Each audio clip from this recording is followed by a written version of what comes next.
Good morning dear students. मैं doctor Maina Nirman, associate professor in political science department, Government Dungar College, नए सत्र में आप सभी का स्वागत करती हूँ। महाराजा गंगा सिंह विश्वविद्यालय के पाठ्यक्रमानुसार द्वितीय वर्ष के द्वितीय प्रश्न पत्र भारतीय राज व्यवस्था से संबंधित वीडियो मैं आप सबके साथ में साझा करूँगी। जब हम बात करते हैं भारतीय राज व्यवस्था की, तो भारतीय राज व्यवस्था का प्रारंभ हम भारतीय संविधान के निर्माण से करते हैं। लेकिन भारत के संविधान का निर्माण यकायक नहीं हुआ, वरन भारतीय संविधान के निर्माण के पीछे एक लंबी विकास यात्रा निहित है, जिसमें हमारे राष्ट्रीय आंदोलन के अनुभव, राष्ट्रीय आंदोलन के दौरान किए गए संघर्ष और इस दौरान हमें प्राप्त हुआ प्रशिक्षण भी सम्मिलित है। यानी हम कर सकते हैं कि भारत के राजनीतिक और प्रशासनिक ढांचे का निर्माण एक लंबी विकास यात्रा के फलस्वरूप हुआ। वैसे तो हम कह सकते हैं कि भारत के संविधान का निर्माण हमारे संविधान निर्मात्री सभा के द्वारा किया गया और संविधान निर्मात्री सभा ने 2 वर्ष 11 महीने और 18 दिन की अवधि में भारत के लिए एक श्रेष्ठतम संविधान का निर्माण किया और इस दौरान विश्व के श्रेष्ठतम संविधानों का अध्ययन करते हुए वहाँ के श्रेष्ठतम संवैधानिक प्रावधानों को हमारे संविधान में सम्मिलित किया।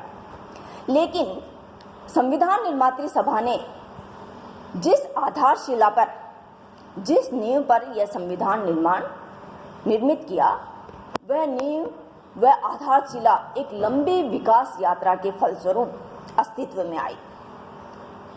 इस विकास यात्रा की शुरुआत स्वतंत्रता प्राप्ति से लगभग 90 वर्ष पूर्व से हम मान सकते हैं, जब महारानी विक्टोरिया ने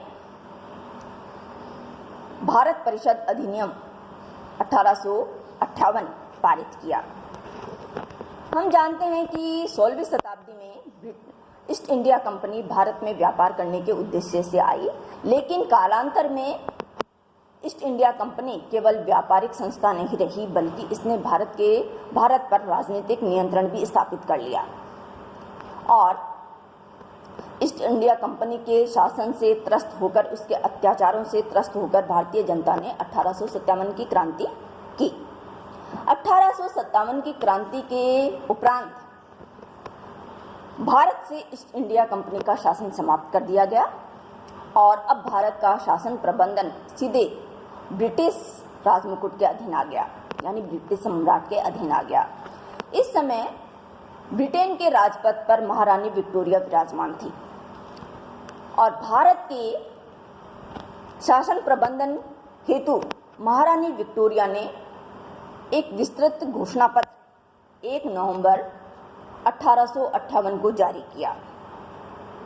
इस घोषणा पत्र द्वारा भारत के शासन प्रबंधन की जिम्मेदारी भारत सचिव नामक पदाधिकारी को दी गई। भारत सचिव की सहायता के लिए 15 सदस्यों की एक भारत परिषद का गठन किया गया और इसी अधिनियम द्वारा महारानी विक्टोरिया ने देशी रियासतों के साथ किए गए संधि और समझौते के पालना का आश्वासन देशी रियासतों को दिया।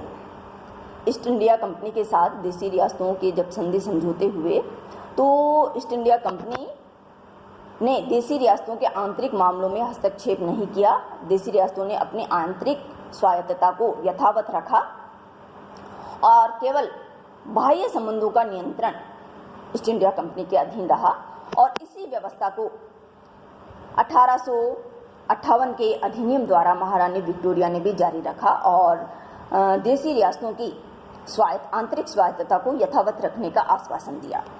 इस तरह हम देखते हैं कि भारत में संवैधानिक विकास की यात्रा 1 नवंबर 1958 के घोषणा पत्र, महारानी विक्टोरिया के घोषणा पत्र से प्रारंभ होती है और इस श्रृंखला में अगली कड़ी है भारत परिषद अधिनियम 1861 और भारत परिषद अधिनियम 1858 भारत परिषद अधिनियम 1861 और भारत परिषद अधिनियम 1862 के द्वारा सह परिषद गवर्नर जनरल और गवर्नर जनरल की शक्तियों में वृद्धि की गई। अब तक सरकार में केवल सरकार द्वारा मनोनीत सदस्य ही सम्मिलित थे, किंतु इस अधिनियम द्वारा पहली बार अतिरिक्त सदस्यों की नियुक्ति का प्रावधान किया गया। इन अतिरिक्त सदस्यों की संख्या कम से कम 6 और अधिक से अधिक 10 की गई। इनकी नियुक्ति 2 वर्ष के लिए किए जाने का प्रावधान इस अधिनियम में किया गया। इन अतिरिक्त सदस्यों में कम से कम आधे सदस्य गैर सरकारी सदस्य नियुक्त किए जाने का प्रावधान रखा गया। यहाँ गैर सरकारी सदस्यों से तात्पर्य भारतीय जनता द्वारा निर्वाचित सदस्यों से नहीं है, वरन इन गैर सरकारी सदस्यों की नियुक्ति भी सरकार के द्वारा ही की जाती थी। भारत परिषद अधिनियम 1861 और 62 के द्वारा विधान परिषद की शक्तियों का स्पष्ट उल्लेख कर दिया गया था और इस अधिनियम द्वारा विधान परिषद को केवल कानून बनाने का अधिकार दिया गया था। किसी तरह का प्रश्न पूछने, पूरक प्रश्न पूछने या प्रस्ताव रखने का अधिकार इस अधिनियम के द्वारा नहीं दिया गया और ये कानून बनाने का अधिकार भी गवर्नर जनरल की शक्तियों के अधीन था। कोई भी विधेयक गवर्नर जनरल की स्वीकृति के बिना पारित नहीं हो सकता था और गवर्नर जनरल को यह अधिकार दिया गया था कि वह किसी भी विधेयक पर वीटो जारी कर सकता है, किसी भी विधेयक को सम्राट की अनुमति हेतु आरक्षित कर सकता है। यानी अतिरिक्त सदस्यों की भी नियुक्ति की गई, विधान परिषद की शक्तियों में भी वृद्धि की गई, लेकिन उसका कोई सकारात्मक या कोई बहुत अच्छा प्रभाव भारतीय शासन व्यवस्था पर नहीं पड़ा, क्योंकि उनकी शक्तियों को सीमित कर दिया गया था और गैर सरकारी सदस्य भी नाम मात्र के थे। इस श्रृंखला में अगला जो अधिनियम पारित हुआ वह भारत परिषद अधिनियम 1892 पारित हुआ। भारत परिषद अधिनियम 1892 के द्वारा गवर्नर जनरल और सह परिषद गवर्नर की शक्तियों में और ज्यादा वृद्धि की गई। इस अधिनियम द्वारा अतिरिक्त सदस्यों की संख्या को और ज्यादा बढ़ा दिया गया। अब ये अतिरिक्त सदस्यों की संख्या केंद्रीय और प्रांतीय दोनों स्तरों पर बढ़ाई गई।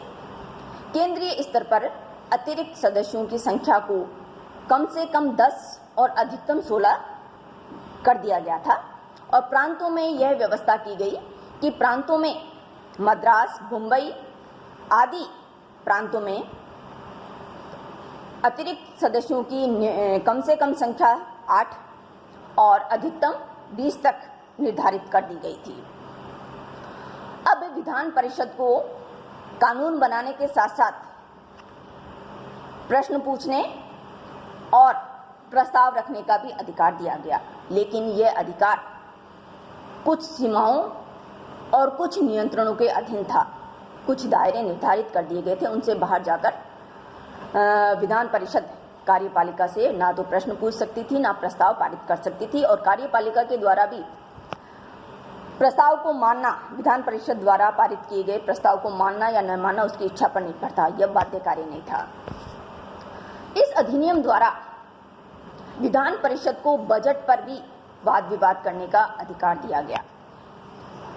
इस पर भी ये सीमा निर्धारित कर दी गई कि विधान परिषद केवल बजट पर वाद विवाद कर सकती है, बजट पर पूरक प्रश्न नहीं पूछ सकती और ना ही वह कोई प्रस्ताव कर सकती है, ना मतदान कर सकती है।